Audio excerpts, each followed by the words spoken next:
Hey there, my name is Alex, I am the Silver Mont, and in this video we're going to compare Elden Ring and Dragon's Dogma 2. Despite using verses, I don't want this to be an overly aggressive take. I enjoy both games, so I'm not approaching this from the perspective of X sucks, look how much better Y is. I'm going to try and keep this as objective as I can, but, well, given the subject matter, we'll see. I do find it a fascinating comparison. First up, it's very hard to compare budget and production in the sense that we don't know because it's unlikely for those figures to ever be released, but they are probably somewhat comparable. As opposed to, say, comparing Rise of the Ronin with Red Dead Redemption 2, where the production of the latter, yes, absolutely dwarfs the former. Elden Ring supposedly began development in 2017, whilst it was partially developed alongside Sekiro, Shadows Die Twice. We can assume the game took around 5 years in development. Maybe there was an extended period at the start of pre-production. But who knows. Dragon's Dogma 2 presumably began development at some point in 2019 or 2020, after the release of Devil May Cry 5. But let's move on to other facets of the game. Both are open-world action RPGs, but they play extremely differently, at least to the eye of somebody who plays a lot of those kinds of games. Superficially, they are similar. Both involve knights fighting dragons in expansive fantasy worlds. And let's start with that, shall we? The world. Vermund and Batal make up the world of Dragon's Dogma 2, whereas Elden Ring takes place in the lands between, an isolated continent made up of Limgrave, Liurnia, Caelid Altus, and the mountains. Whilst I haven't measured the maps, I have a strong feeling that Elden Ring's world is larger. Online speculation puts Elden Ring at around 30 square miles, and I would guess Dragon's Dogma 2 is somewhere in the 20 to 25 square mile range, but some key differences here. Elden Ring's world has travel in the form of a horse, which allows you to move much faster than on foot. Size is always brought up with open worlds, but it isn't really all that important at the end of the day, to me. Look at Just Cause, which has maps supposedly around 400 square miles. But it isn't the size of the world, but the details that matter, how fun it is to explore. But as for size, I believe Elden Ring wins in terms of playable space, but that's just a guess. How about scale? I think Elden Ring wins there too. Dragon's Dogma 2's world is largely horizontal, whereas Elden Ring factors in far more verticality. Elden Ring's world feels larger on account of being able to venture deep underground and ascend to great heights far above sea level. That is the same reason that Dark Souls 1, which has a really tiny game world, feels much larger than it is because there is so much verticality to it. But how about in terms of traversal and exploration? Elden Ring has fast travel in the form of Torrent, who literally allows you to travel quickly. You can instantly summon and zip around on without restrictions, with the exception of not being able to summon him in certain areas. It also has unlimited fast travel via the map from one location to another. You can't go anywhere, but you can travel from anywhere to a large number of areas. Dragon's Dogma has limited fast travel in the form of ferry stones. You can use these to travel to port crystals, which you must find and place yourself for the most part. But when you do, you can travel from anywhere to anywhere.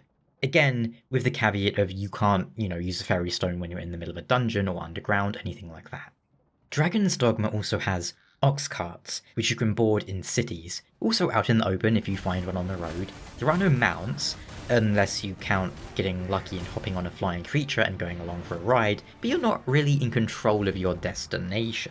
Can't really give a winner or a loser here, because it comes down to taste and also game design. Elden Ring is certainly easier to move about in. If we're talking about quality of life, as people will call it, then yes, it's easier because you have unlimited free fast travel and you have a horse you can summon almost anywhere. How about exploration? Both games reward exploration with hidden caves, dungeons, and optional fights. I think they are roughly evenly matched here.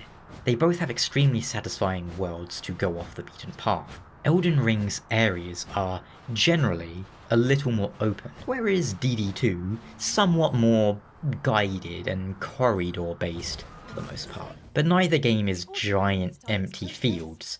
Interesting to note that neither game has Ubisoft towers that you climb up high and have things marked on your map, but they both have something kind of similar. Elden Ring has binoculars that allow you to zip up into the air and look around. Dragon's Dogma has statues that will point something out in the distance. And actually Elden Ring has those exact same things too, which usually point you towards like a dungeon or something, come to think of it. Both games have quite an understated approach to this. They have things that draw your eye to things that you would otherwise miss, but you find your way largely free of quest markers. You just use the environment itself, which is certainly a great way to do it. Playing these sorts of games without any kind of, map to navigate and just going by locations and landmarks is a really fun way to do it, and I would highly recommend. Both games have map markers, but Elden Ring's show up in the physical world as light beacons, which is cool. Like, you place the marker on your map, and then in the actual game world you will see a beacon of light where that is. Perhaps would be out of place for Dragon's Dogma, slightly more grounded world, but I do enjoy that feature a lot. I think it's worth pointing out. Elden Ring's world is far more fantastical and varied. Whether you take that as a point in the game's favour is up to you. Dragon's Dogma's world is full of things you might see in the real world for the most part. There are some large, fantastic towers and bridges, but it's somewhat grounded, which you might argue makes it easier to immerse yourself in and offers a simulation-style feel, a world that could exist without needing too much suspension of disbelief. Elden Ring, meanwhile, gives us impossible landscapes, impossible architecture, and the sorts of imagery you can only see in dreams and fiction, with vibrant, colour-coded areas, the green of Limgrave, the red of Caelid, the blue of Liurnia, the gold of Altus. Dragon's Dogma's approach is a little more muted. Vermund is certainly green and vibrant, Battahl is orange and dry. This comes down to taste, but in terms of biomes, Elden Ring has the advantage there, in terms of quantity of biomes.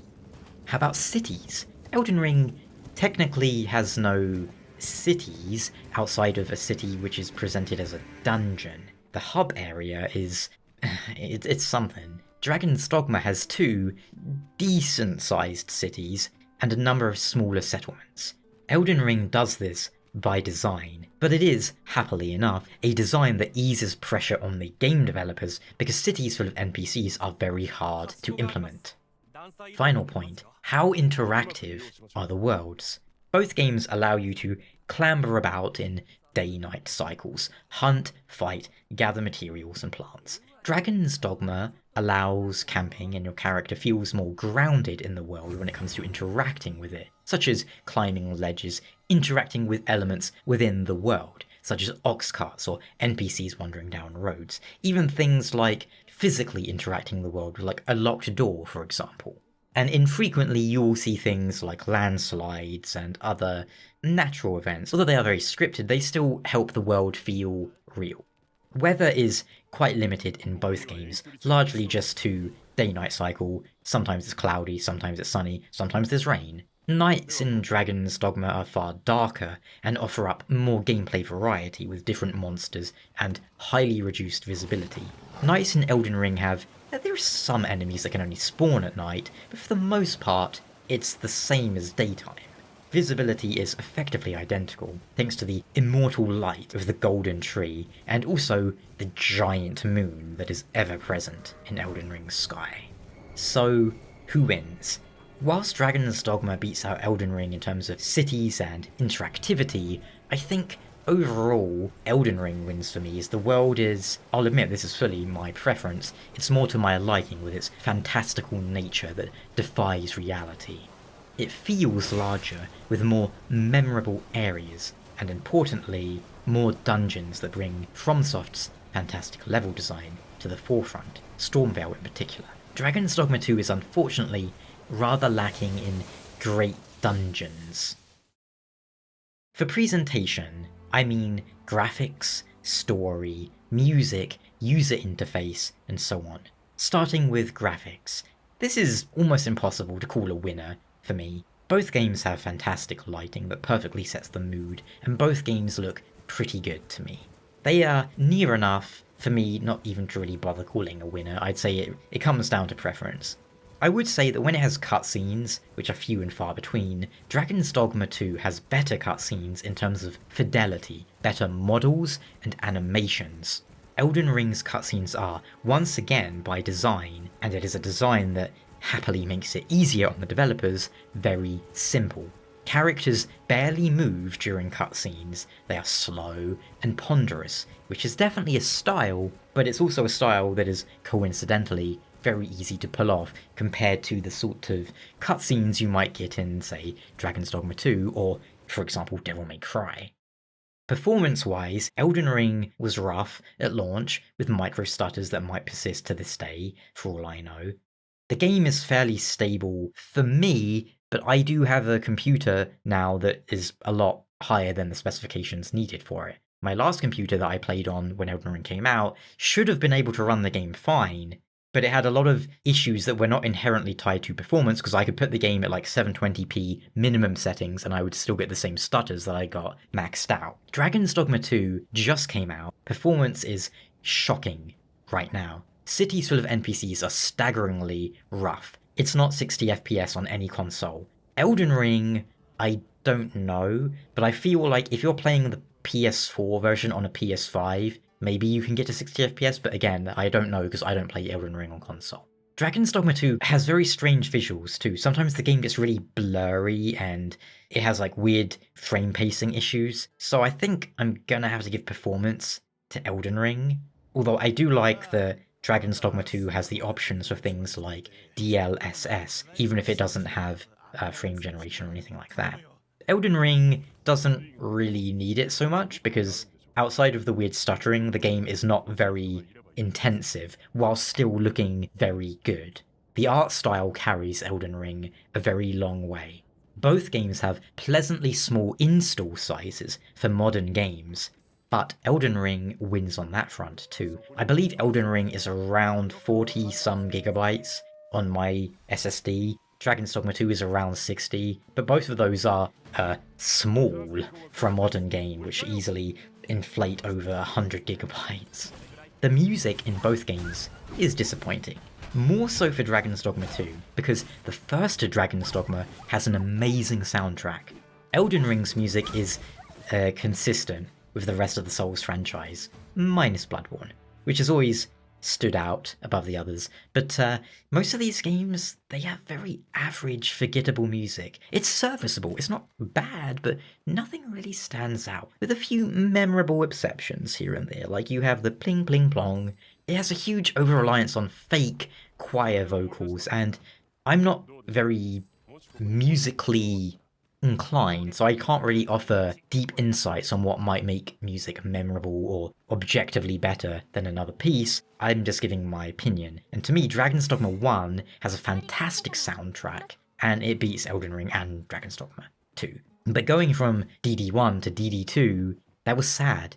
So Elden Ring wins in the sense that I didn't really have any expectations for it, and it does have a very memorable main theme.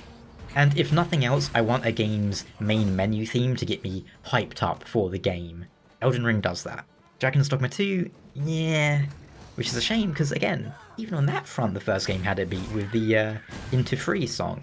Both games have great user interfaces, but Dragon's Dogma 2 is slightly more my style and taste, whilst Elden Ring's might be marginally more practical, but they're both pretty good, and in-game they look nice, but DD2 gets the slight win for me there. Which leaves story.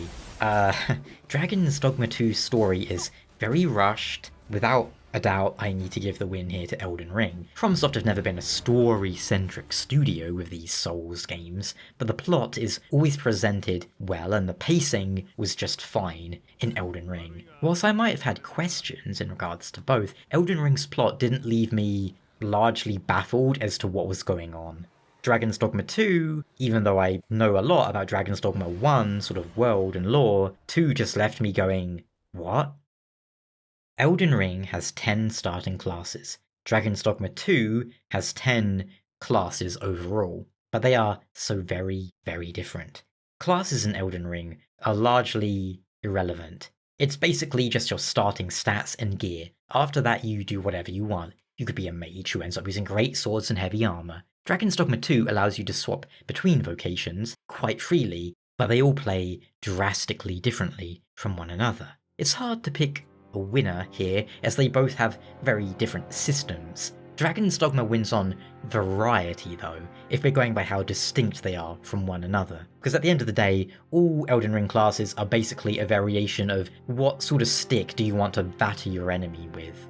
Both games have good character creators, incidentally, but I give the win to Dragon's Dogma 2 as it allows more freedom and more options in creating your character.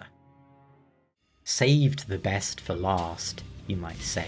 They are pretty different here too. Elden Ring is lock-on based combat, which generally boils down to learning an enemy's pattern, dodging through it, and then hitting them with 1 or 2 attacks.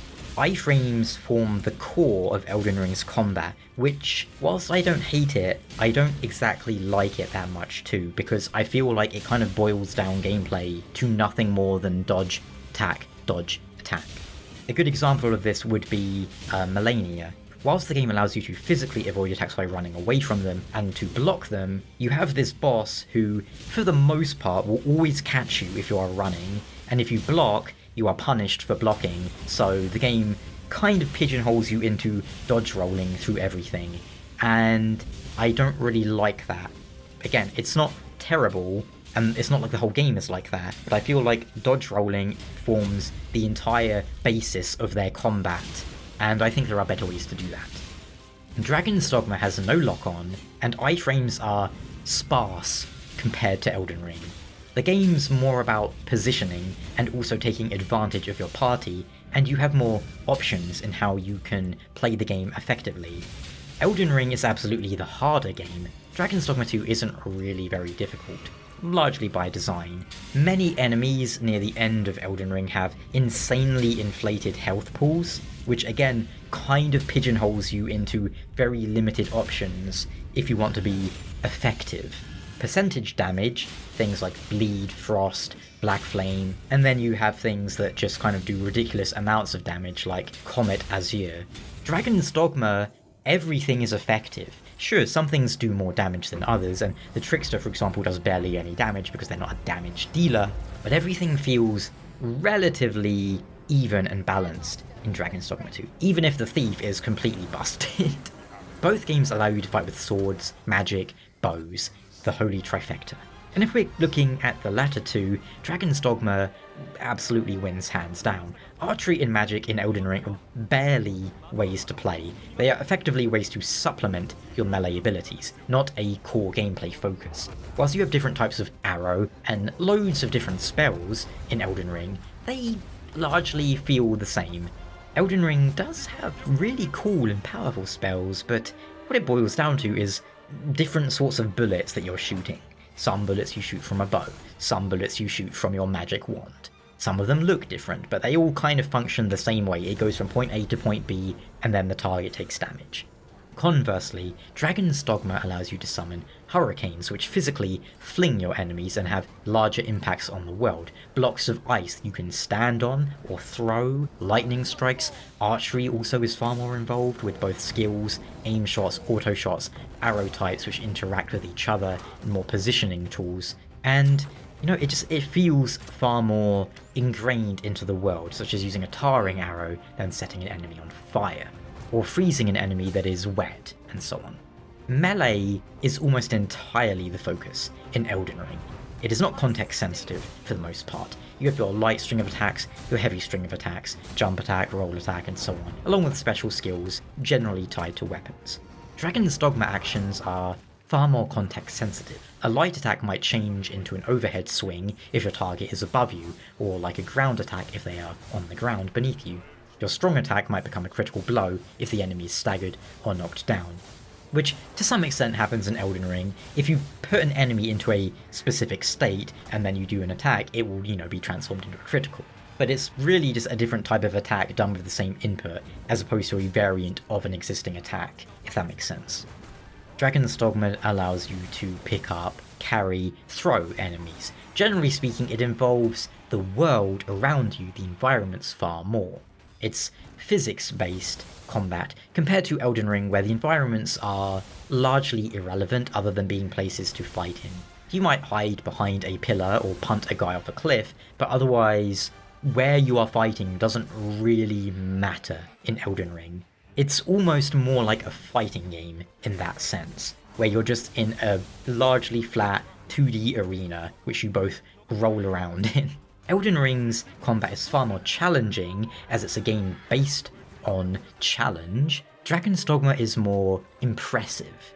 You're not really ever going to see a clip from Elden Ring that's like, wow, that was really cool. Unless, it's like, oh, I beat Melania blindfolded whilst hitting the game with my ankles to beat it, Dragon's Dogma 2 is more exciting, there's more chance for things that feel like they would never happen again, like, oh, this 1 in 1,000 thing I just pulled off, So I'd give the win to Dragon's Dogma for combat just because there's more variety, there's more ways to play, and it feels less like you are being somewhat forced into playing the way the game wants you to play. It's more like, play how you want to play. That doesn't mean, as is the case with most of these, I think Elden Ring has bad combat. It's still very satisfying for the most part.